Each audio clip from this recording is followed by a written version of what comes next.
As a Gold Star mother, my son gave his life for acts of terrorism.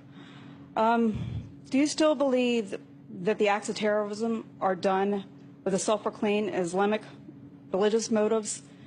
And if you do, why do you still refuse to use the term Islamic terrorist? What I have been careful about when I describe these issues is to make sure that we do not lump these murderers into the billion Muslims that exist around the world, including in this country, who are peaceful, who are responsible, who in this country are our fellow troops and police officers and firefighters and teachers and neighbors and friends.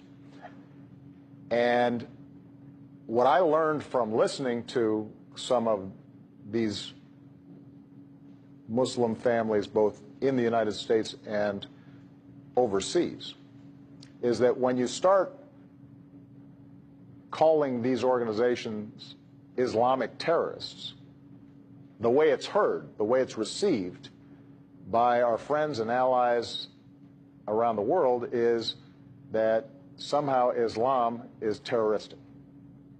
And that then makes them feel as if they're under attack.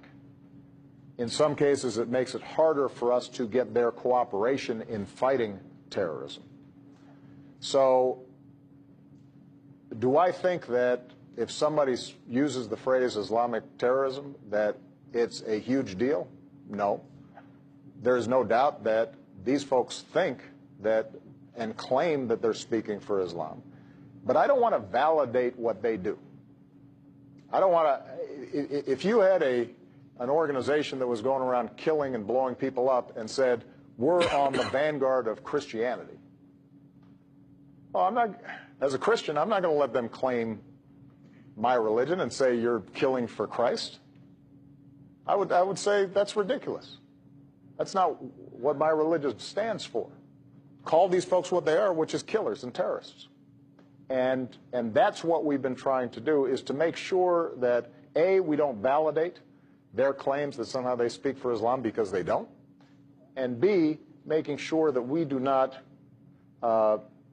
make Muslims who are well-meaning and are natural allies on this fight, because these groups are killing more Muslims than they're killing anybody else, make sure that they don't feel as if somehow this is some contest between the West and Islam.